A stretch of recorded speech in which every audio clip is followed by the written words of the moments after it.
Bendiciones, mis amados. ¿Por qué no me va bien? Qué buena pregunta. Si estamos haciendo las cosas mal, ¿por qué te tendrá que ir bien? ¿Qué obligación tiene Dios de que te vaya bien si tú estás apartado de Él? Si no tienes la vida de Dios, si no haces las cosas como Dios dice, si estás como una mula, un asno trancado y te quieres mover, hacer las cosas del Señor. Mira, una persona creyente que crea que Dios es su Padre, porque eso es lo primero, saber que Dios es Dios, no sirve solamente, es saber que Él es Dios, pero es Dios mi papá. Y lo segundo es que el papá me amaba tanto y me ama tanto, que estando yo en delitos y pecados, Él vino, dio su vida por mí para recuperarme, me volvió a comprar. Cuando uno puede valorar todo eso, uno puede darse cuenta del valor tan grande que uno tiene para Dios. No solamente el valor del sacrificio que Él dio por uno, sino lo que uno representa para Él.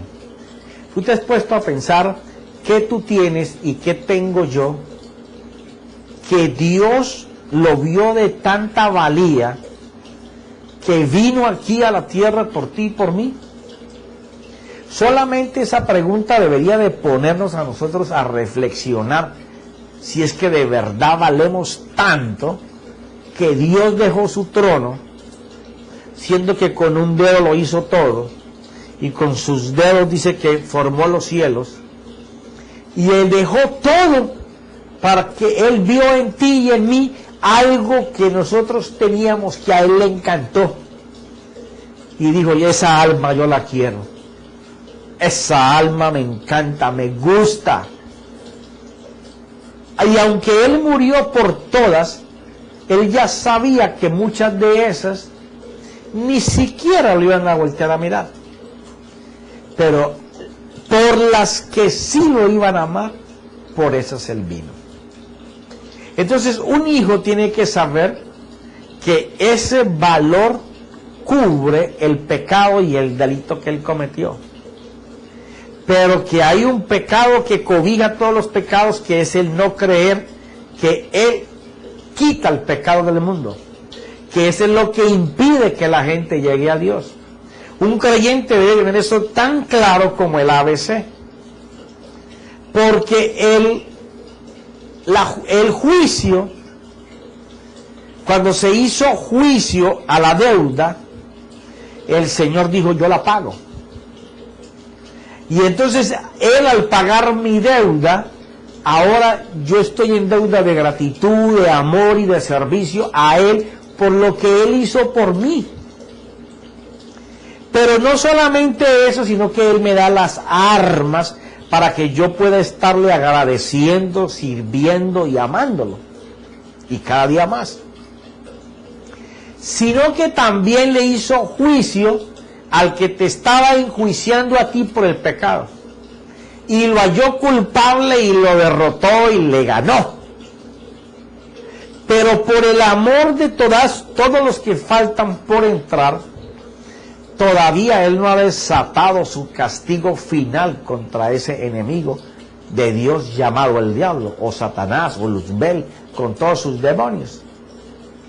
Pero Él le hace conocer a la iglesia, a los que conoce, que tú y yo volvemos a tener la autoridad que teníamos en Génesis antes de que la mujer, con la influencia que utilizó, hiciera caer al hombre. ¿Sí? La mujer influenció al hombre para que éste pecara, y el hombre con ese 60-90 se dejó convencer y cayó. Pero ahora ese es un Dios Padre individual para cada persona.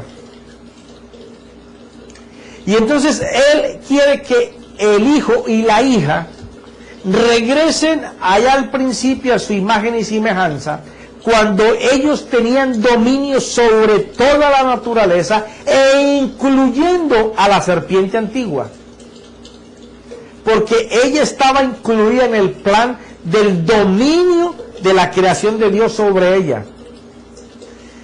Cuando ella tentó a la mujer, o el diablo tentó a la mujer, en ese momento él estaba luchando para quitarle el control de lo que el hombre y la mujer dominaban. De eso se trataba. Y es lo mismo de lo que se trata hoy. Jesucristo, a través de la fe y la palabra, empodera a la iglesia y le hace conocer su valor para Dios, su identidad como hijo y la identidad que tiene como padre y la identidad de Jesús, no solamente como su amigo, como su hermano, como su Señor, como su rey, como su sacerdote, su pastor, su libertad, bueno, todo lo que Jesús es para nosotros. Sino que también le hace conocer que en Él está de nuevo la autoridad para ordenarle a Don Satan y todos sus secuaces y anunciarle que está debajo de sus pies, porque Él está en Jesús y que Jesús en Él va a ejercer la misma autoridad que tuvo durante su vida y la que le enseñó en la cruz y la que cuando bajó al infierno y le quitó las llaves, porque esas eran las llaves de las puertas de las bendiciones, que por culpa del pecado él las tenía. Y el Señor baja y se las arrebata y se las entrega a la iglesia. Pero si la iglesia no entiende el pecado, lo que pasó con el pecado, no entiende la justicia y el juicio, la iglesia no va a estar empoderada, no se puede mover, no puede usar la escritura, no puede desarrollar su fe, no se puede mover en el Espíritu de Dios, porque no conoce las armas que tiene. Eso está como si alguien estuviera siendo atacado por personas y él en su casa tiritando de frío, tiritando de miedo, agachado debajo de todos los muebles y todas las camas, ya, con tremendo arsenal puesto en la sala, en el comedor, en las alcobas. Él lo mira, lo ve, pero no sabe ni cómo funciona. Morirse allá adentro teniendo las armas suficientes para matar al enemigo que está afuera. Por lo menos para hacerlo rendir. Así está la iglesia. Así está la iglesia.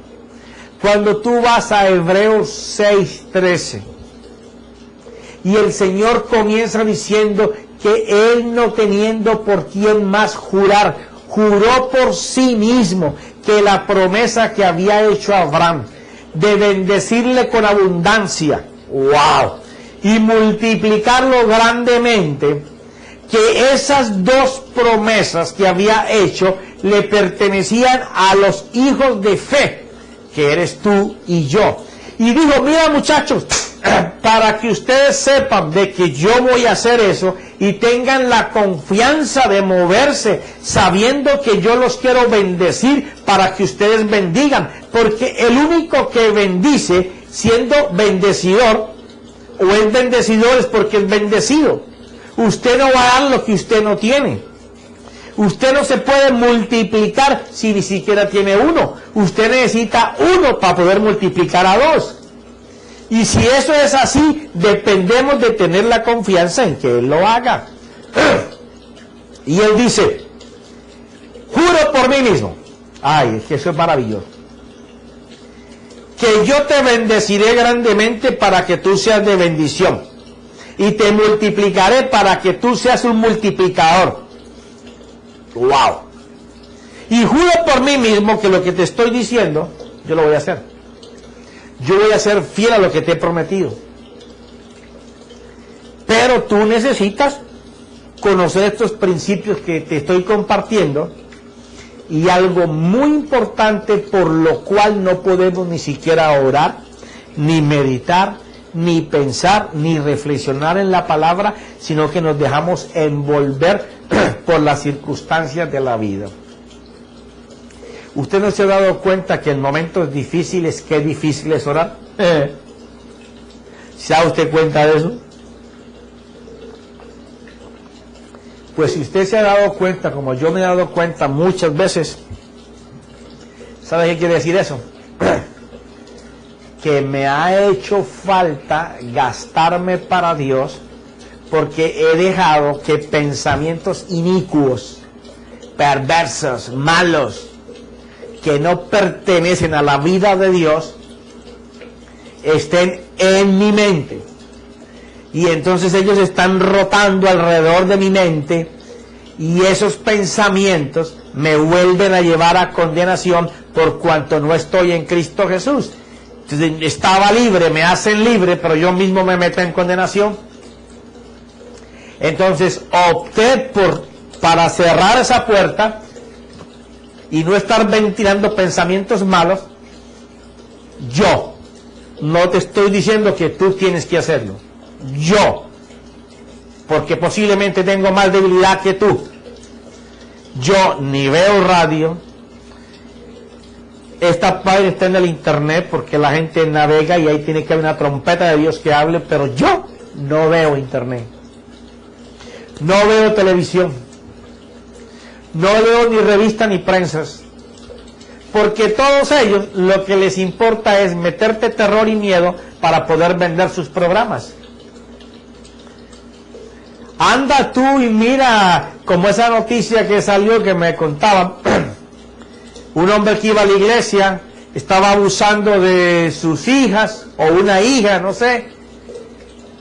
Y entonces, claro, como era evangélico y estaba violando a la hija y mató a las hijas y se salvó un hijo, y una cantidad de cosas que no estoy muy al tanto de ellas pasaron. Bueno, la noticia esa vendió todo lo que tú quieras. Y me imagino que todavía seguirá vendiendo. Las noticias de que va a haber un cataclismo económico y el terror y qué dijo el presidente, esas son las que la gente se pone a mirar. Yo no voy a gastar mi tiempo alimentando mi mente, yo que tengo la debilidad de no poder rechazar después muy fácil, yo, estando metiéndome esa información.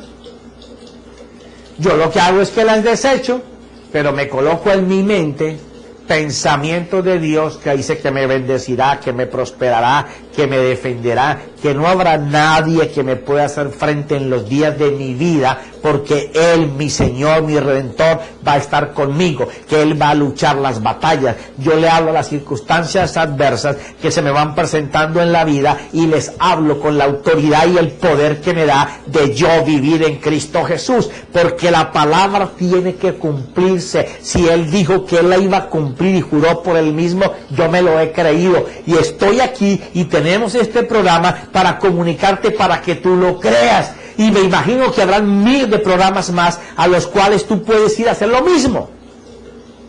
Pero se trata de que cuando estemos buscando de Dios, no tengamos esos pensamientos que nos interrumpen poder orar, meditar, pensar, hablar con Dios, alabar a Dios. Porque nos ponemos a orar y mientras estamos orando, de pronto nos perdemos y comenzamos a mirar las necesidades, el carro, la casa, aquel hermano que me cae mal, aquel en el trabajo que me cae feo, cómo cubro esto, cómo pago lo otro. Y cuando menos piensa, 5 minutos de oración y 20 minutos pensando hasta en cómo pelear, cómo defenderse, qué palabra voy a contestar, cómo voy a estar preparado para accionar. Todo eso se llama en la Biblia falta de reposo. Porque el reposo no lo da sino Dios.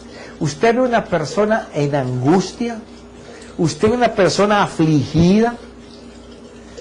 Mire, yo me acuerdo cuando en tiempos pasados, casi toda mi vida he estado manejando personas en diferentes niveles, y las personas hacían mal las cosas por el miedo que le tenían a uno que por el deseo de hacerlo. Pero ¿sabe qué daba eso? Que las cosas no salían bien, no se hacían bien, y la gente las hacía de mala gana y no eran buenos colaboradores aunque le estuvieras pagando. Pero ¿sabes una cosa que he aprendido? Yo he aprendido que si Él lo hace en mí, las personas que están allá no se van a encontrar con ese José Darío Pérez que había antes. Hay mucha gente que todavía no se lo cree que yo haya cambiado todo eso, porque no están en contacto conmigo. Porque me ven un hombre serio, seco, de pocas palabras, con casi ningún amigo y menos amiga. La única amiga es mi esposa y mis hijos y mis hijas. De resto, yo solamente vivo para Él. Pero ¿qué pasa? Eso ya me da la oportunidad de estar libre de carga y llegar a hablar con las personas que todavía manejo, muchas personas, porque aunque mis hijos corren la compañía, a veces me hago presente porque me invitan o porque me necesitan y tomo el mando como si lo estuviera al frente, pero ya no es el hombre que mete el pánico. Uy, llegó el hombre ahí, uy, todo el mundo trabaja, por temor, por miedo. No. Ahora es porque ellos anhelan que yo llegue allí. Y tengo empleados que tienen 20 años conmigo, que ellos han visto el cambio en los últimos 5 o 6, porque antes era terrible. No llegaba el hombre de Dios, llegaba el representante como del diablo, porque todo el mundo quería correr. ¿Ya? Ahora no, ahora anhelan. Porque cuando llegamos ahí, lo primero que llegamos, antes de preguntar cómo está el trabajo, es vamos a juntarnos, somos una familia de Dios, vamos a orar. Y muchos de ellos no conocen al Señor, no se congregan en una iglesia, pero a través del testimonio de mi familia en la corporación, pues ellos han ido aprendiendo a respetar a Dios y a amar a Dios. ¿Ya? Cosas muy diferentes. Un caudillo puede ser líder, pero al tiempo puede ser un guiador espiritual. Porque muchos se van solamente por la línea de ser caudillos líderes, de hacer producir y prosperar. Pero no les importa la vida espiritual de las personas. ¿Por qué? Porque ellos mismos están cargados de todo peso que quita la armonía de ese punto en donde el Señor te dice: yo quiero hacerte descansar, yo quiero que estés en reposo.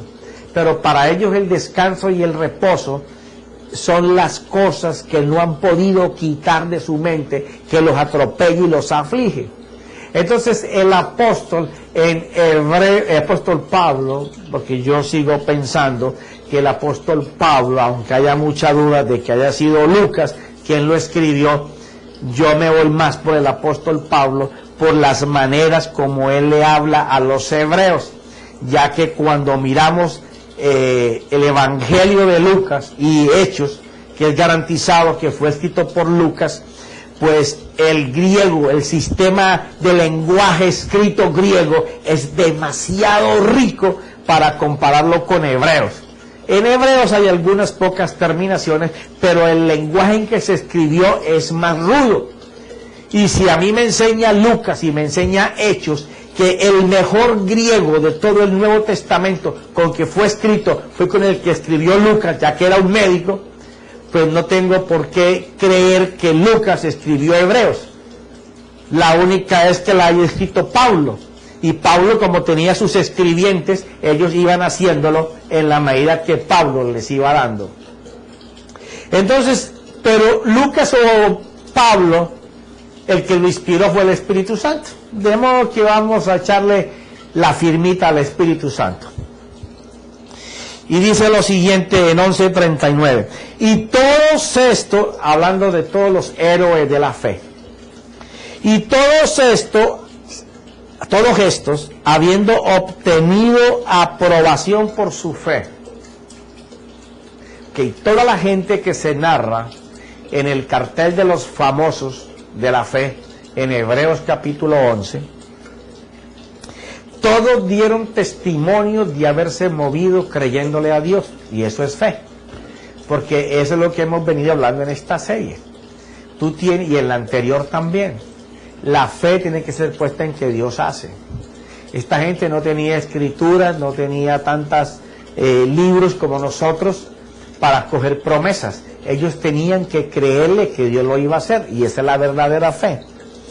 Entonces dice: todos estos, habiendo obtenido aprobación por su fe, no recibieron la promesa, porque la promesa era la del pago de sus pecados, el pago de la deuda por el delito de haber fallado. el saber que había una sangre que iba a quitar el pecado de ellos y que fue presentada en el cielo para poder salvarlos. Por eso Jesús tuvo que bajar al fondo del infierno, en donde en un lugar donde estaba Abraham y toda la gente que se había movido en fe y que estaban esperando el día en que el Salvador se viniera, porque Satanás se lambía, porque pensaba que Jesús, si perdía, toda esa gente se iba a perder. Por eso estaban separados entre los que habían muerto creyendo que vendría un Salvador y los que nunca creyeron, o los que pensaron que creyeron pero nunca hicieron como la palabra decía. Jesús bajó por ellos.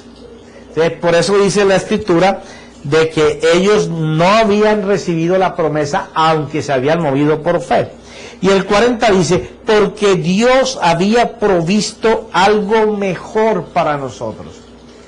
Si esta gente que es los héroes de la fe se movieron por fe y no pudieron ver esa salvación, y Él dice que tenía algo provisto mejor para nosotros, ¡ay! Quiere decir que nosotros, por eso el pacto está hecho bajo mejores promesas. Nosotros vamos a ver en vida lo que ellos en vida no pudieron ver, a pesar de que ellos se movieron en fe, pero no pudieron ver lo que está preparado para que nosotros como iglesia lo podamos ver. Pregunta: ¿te has puesto a pensar todo lo que el Señor hizo por la mano de Moisés, por la mano de Josué, por la mano de David, por la mano de Salomón, por Nehemías, Eliseo, Elías, Jeremías, Ezequiel, por Malaquías, por todos ellos? Bastante, ¿verdad? Pregunta: el Espíritu está diciendo que ellos no pudieron ver que su fe le diera como resultado la salvación. Ellos esperaron y en contraesperanza fueron a esperar ese día en que el Señor bajara por ellos. Pero dice que Dios, proveyendo algo mejor para nosotros en este tiempo, lo guardó. Y dice así: porque Dios había provisto algo mejor para nosotros, a fin de que ellos no fueran hechos perfectos sin nosotros. O sea, ellos se hicieron perfectos en su fe cuando, después de haber creído, haber vivido por ella, el Señor bajó y con su sangre pagó por ellos. Pero ellos no podían llegar a esa perfección de perdón hasta que nosotros no entráramos en el mismo pacto de la sangre. Y dice lo siguiente: por tanto, pues, en el 12:1, por tanto, puesto que tenemos en derredor nuestro tan grande nube de testigos. Ok, gente que se movió en fe, y hay una lista grande ahí, fuera de todos los que dice ahí que faltaron. Ya, toda esa gente son testigos diariamente, hora tras hora, minuto tras minuto, segundo tras segundo, de los movimientos de fe que nosotros hacemos. Porque dice que ellos son una gran nube de testigos. Mira lo que dice: por tanto, pues, que tenemos en derredor nuestro, ya nos están mirando, tan grande nube de testigos. Y aquí da la palabra clave con la que te empecé la introducción de este tema. Despojémonos también de todo peso y del pecado que tan fácilmente nos envuelve, nos asedia, nos codicia, y corramos con paciencia la carrera que tenemos por delante. Aquí nos vamos a detener un ratico. Estamos en derredor de todos estos testigos: Abraham, Moisés, Jacob, Isaac, todos ellos. Y entonces el Espíritu dice: mira, para que ustedes puedan correr la carrera que les toca, y lo corran fácilmente, y no se dejen envolver por el pecado, codiciar por el pecado, atrapar por el pecado, porque los va a estar asediando. Yo quiero que ustedes que van a correr esa carrera, lo hagan con paciencia. Porque resulta que, no te olvides, que la constancia, la perseverancia y la resistencia da la paciencia. Pero aquí cuando te menciona la paciencia, te está nombrando el grupo completo. Hay que correr la carrera con entusiasmo, con persistencia, con constancia, con resistencia, pero despojándonos de todo peso y del pecado que tan fácilmente nos envuelve. Ok. Cuando tú miras que nos despojemos de un peso, quiere decir que tú y yo, en el transcurso de nuestra vida o de nuestras decisiones diarias, vamos agarrando un peso que no es de nosotros y nos lo vamos echando encima. Cuando tú te cargas es porque tú agarras una cosa y la cargas. Tú no vas a pasar allí por un lugar y tienen un bulto ahí y tú vas a coger el bulto, ¡ah, qué bonito! Y te lo vas a echar al hombro. Y caminas otra cuadra y ves una piedra pesada, dices, la voy a echar también al hombro. Y ya estás así caminando con dos bultos y te pasas toda la vida cargándote.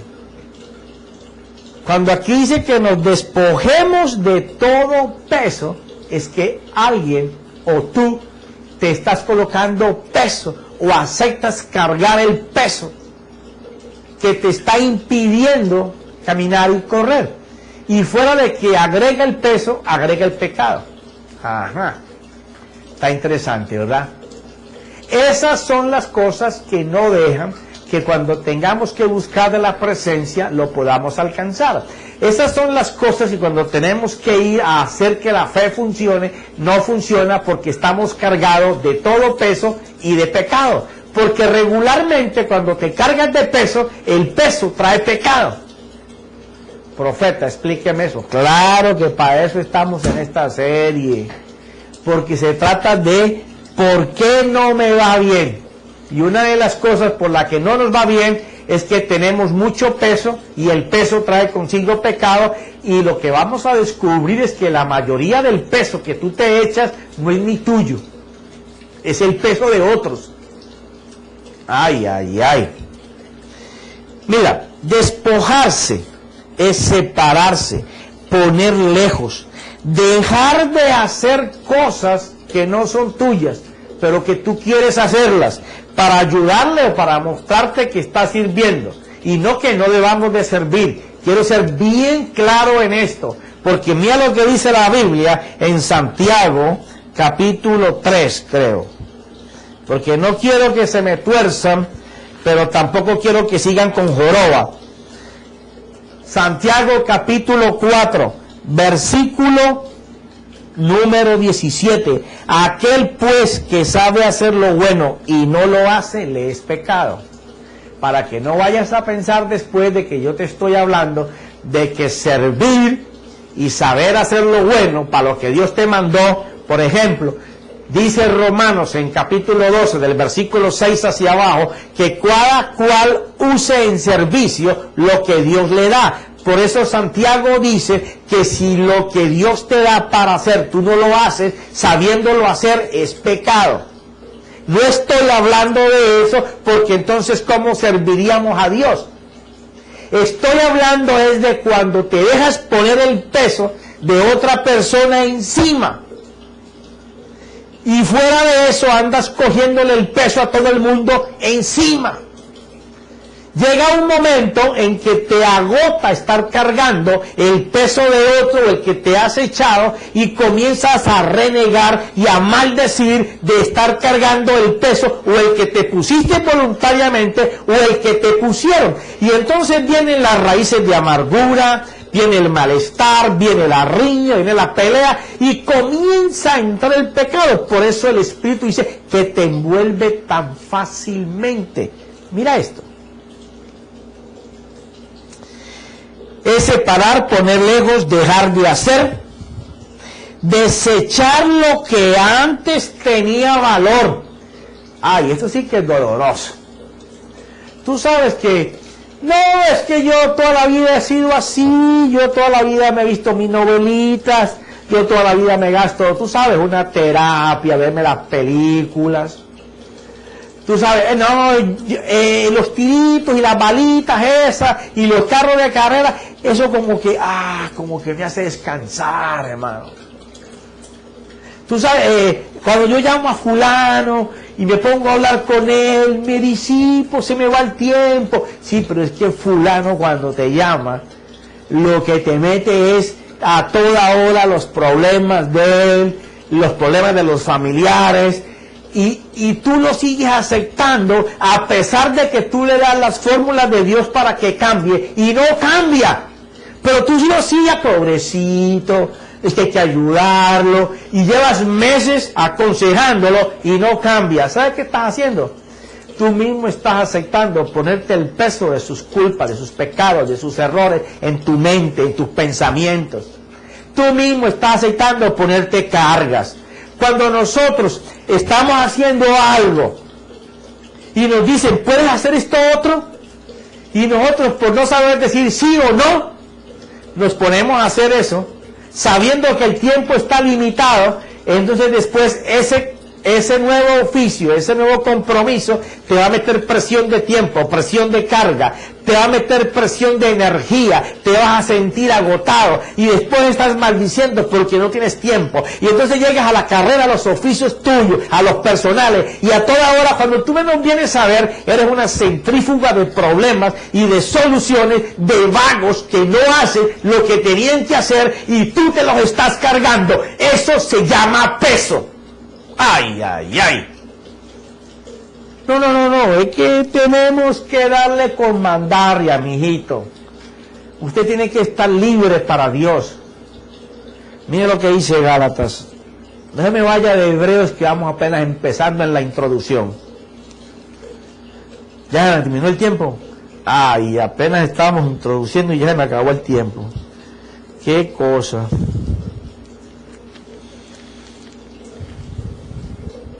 Para libertad, Gálatas 5:1, para libertad fue que Cristo nos hizo libres. Por tanto, permaneced firmes y no os sometáis otra vez al yugo de esclavitud. Ay, ay, ay. Termino así con dos cositas fáciles. Despojarse es separar, poner lejos las cosas que te son de obstáculo, dejar de hacer lo que parece bueno pero no es bueno, desechar lo que antes tenía valor y ahora te das cuenta que no vale la pena, tomar una postura diferente delante de las cosas. Mi abuelo decía, es mejor ponerse colorado un ratico que desteñido toda la vida.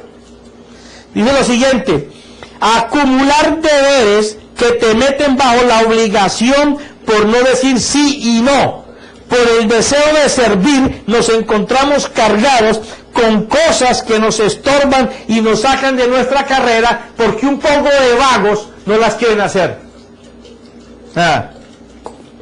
Y recuerda que leí Santiago, porque las cosas que Dios te mande a hacer, si no las haces, son pecado.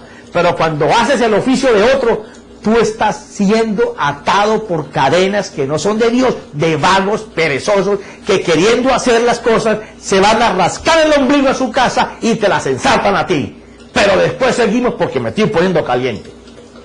En el nombre de Cristo Jesús te deseo bendiciones, mi amado. Un beso y un abrazo. Amén y amén.